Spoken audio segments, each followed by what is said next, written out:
Assalamualaikum dan salam sejahtera. Kembali lagi bersama Daka Code. Selalunya kalau kita nak buat website dengan senang, orang akan suggestkan kita guna WordPress. Sebab apa? Sebab tak perlu nak coding. Lepas tu ada macam-macam plugin ataupun builder yang boleh kita guna untuk bina website tu. Tapi aku tak suka WordPress ni.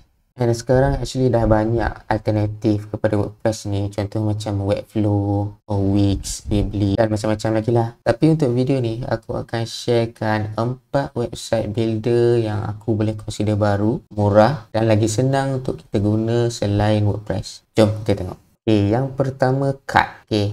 So Cut ni is website builder yang khas untuk kita bina one page static punya website lah. Okay. Ia sangat sesuai untuk kita bina personal website ataupun portfolio, landing page untuk kita collect email ataupun lead customer dan juga website coming soon.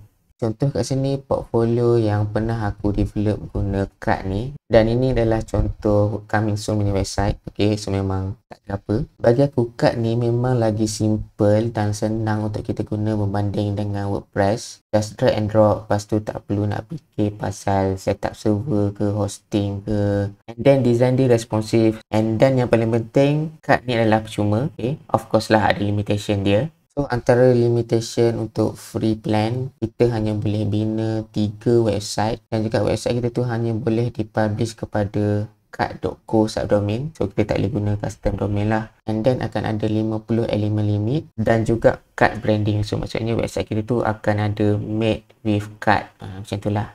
Okay, so kalau kita tak nak limitation tu, kita kena upgrade kepada pro plan. Okay. So Pro Plan ni hanya bermula daripada $19 setahun, lebih kurang dalam RM80 setahun lah. Okay, dengan Pro ni kita boleh guna custom domain. So maksudnya kita boleh guna domain kita sendirilah. Contoh macam rekacode.com. And then kita boleh integrate dengan form untuk kita collect email address dan sebagainya lah. And then kita boleh tambah widget. Lepas tu kita boleh develop lebih daripada 3 website. And then website kita tu dah tak ada branding made with cut. And then kita boleh access kepada pro templates and macam-macam lagi lah. Okay, so kalau kita tengok dekat sini, kita ada 3 plan. Kita ada Pro Lite, Pro Standard dan juga Pro Plus. Pro Lite ni dia tak ada jauh beza dengan free plan, kecuali dia buang cut branding and then kita boleh upload image yang lagi besar dan juga dia dah tak ada limitation 50 elemen tu. Tapi kalau kata kita nak guna kita punya domain sendiri, kita kena guna at least Pro Standard punya plan. So kita boleh tengoklah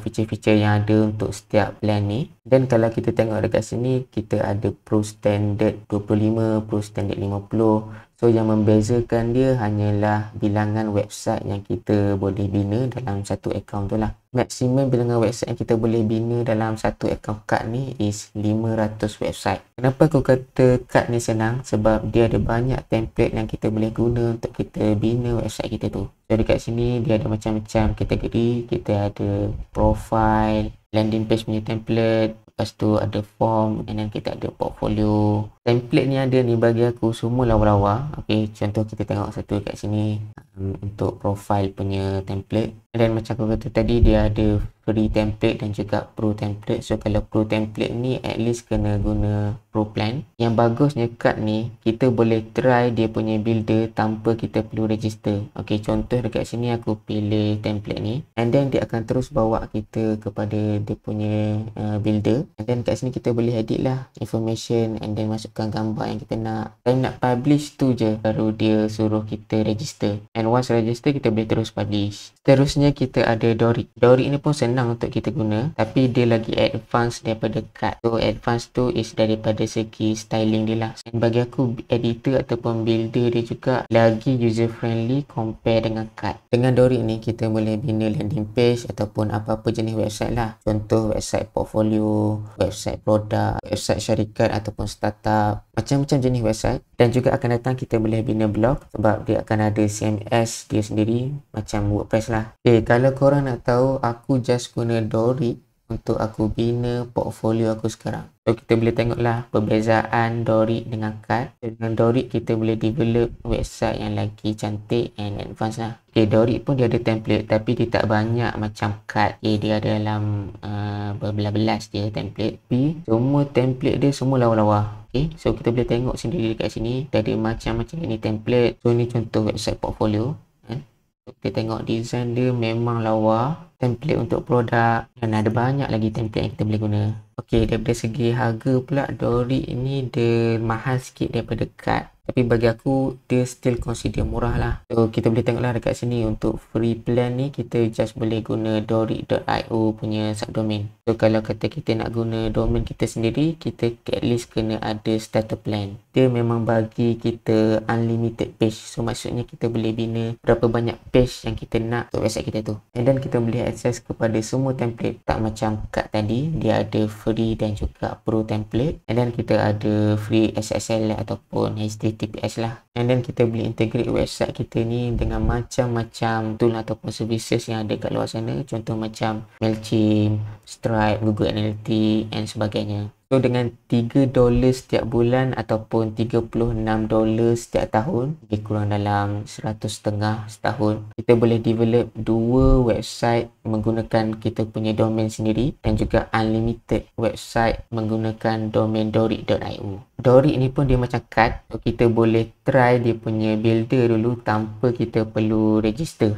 So contoh kita pilih template Zara ni dan dia terus bawa kita kepada dia punya website builder lah. Okay, so kita boleh ubah lah apa-apa content yang ada dalam ni. So kalau nak publish kita punya website, kita kena register lah. Okay, so sama macam CAD tadi. Yang ketiga, Notion. Okay, Notion ni merupakan satu productivity tool yang free dan mudah untuk kita guna. Notion ni sangat sesuai digunakan untuk kita buat planner ataupun kita buat roadmap, documentation, meeting notes, dan yang paling penting kita boleh buat website. Okay, Notion ni pun dia ada template, tapi template Notion ni dia lebih kepada productivity lah. So contoh kat sini roadmap, meeting notes, design system, documentation, calendar dan sebagainya lah. Okay, so kalau kita tengok dekat sini, dia ada 4 plan untuk kita buat website. Actually dengan plan free je pun dah cukup. So, kalau kita tengok dekat sini, even dengan free plan, kita dapat unlimited page and blocks. So, maksudnya kita boleh letak seberapa banyak konten yang kita nak dalam kita punya Notion ataupun kita punya website tu lah. Okay, so siapa yang follow video aku yang lepas, aku ada mention dalam video tu, aku develop website buat baik.my menggunakan Notion. So semua konten yang ada dekat website ni is datang daripada Notion page. Bila kita guna Notion ni, kita akan dapat kita punya URL yang panjang macam ni. So macam mana kalau kita nak gunakan domain name kita sendiri? Contoh seperti buat baik.my ni, kita terpaksa guna third party punya tool. Contoh dekat sini, untuk buat baik.my ni aku gunakan Fusion. So secara ringkasnya, Fusion ni membolehkan kita punya Notion page tu untuk kita publish dekat kita punya domain name sendiri. So selain Fusion, ada lagi tool-tool yang lain yang kita boleh guna. Contohnya Potion, DX1 dan juga Super. Okay, yang terakhir kita ada Typedream. Okay, so Typedream ni dia adalah satu website builder yang menggunakan konsep seperti Notion. Ia memang sangat sesuai lah untuk orang yang memang dah familiar dengan Notion, ataupun bagi sesiapa yang tak nak guna Notion dan lagi prefer tool yang khas untuk develop website. Typedream adalah pilihan yang tepat untuk korang. Personally, bagi aku Typedream adalah website builder yang paling senang untuk kita develop website sekarang ni. Kat sini kita boleh tengok contoh website yang dah live. Okay, so contoh dekat sini Hack Policy, dan kita dapat lihat lah dia punya website. Memang sangat cantik. And then Typedream juga ada template yang disediakan. Okay, so kita dapat tengok dekat sini list template yang dia ada. Okay, so kita boleh tengok demo ataupun kita boleh terus duplicate template ni untuk kita start develop kita punya website. Okay, so sebagai contoh kita ambil demo yang ni. Okay, so ni salah satu template yang ada. So kita dapat tengok kat sini, ini adalah contoh website produk. And then ni template untuk startup. So Typedream ni memang sangat sesuai untuk digunakan kalau kita nak create website atau landing page dengan cepat lah. Antara keempat-empat tool yang aku cerita ni, Typedream ni tool yang paling mahal lah. Okay, so kalau kita tengok kat sini, dia punya launch ataupun pro plan lah, harga dia adalah $12 per month ataupun dalam $144 setahun, which is around RM600 Malaysia setahun. Okay, macam kad ataupun Dorit tu dia punya pricing tu is bundle, tapi Type Dream ni dia punya pricing is per site. So maksudnya $12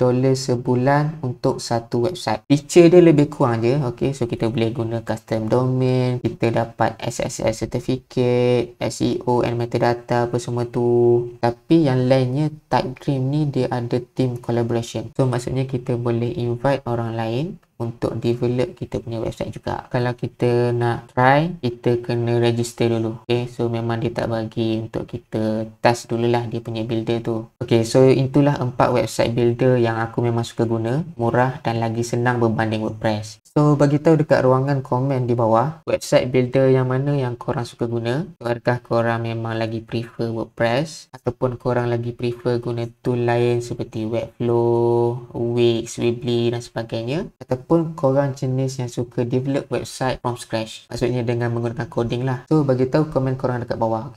Okay, so setakat tu saja untuk video kali ni. Harap apa yang aku share kali ni dapat membantu sedikit sebanyak web designer ataupun web developer yang dekat luar sana lah, terutamanya yang memang dah lama yang mencari-cari alternatif WordPress, ataupun orang yang macam aku which is yang memang totally tak suka pun guna WordPress. So jangan lupa untuk like, share dan subscribe channel Reka Code. InsyaAllah kita akan jumpa lagi di episod yang akan datang. Assalamualaikum.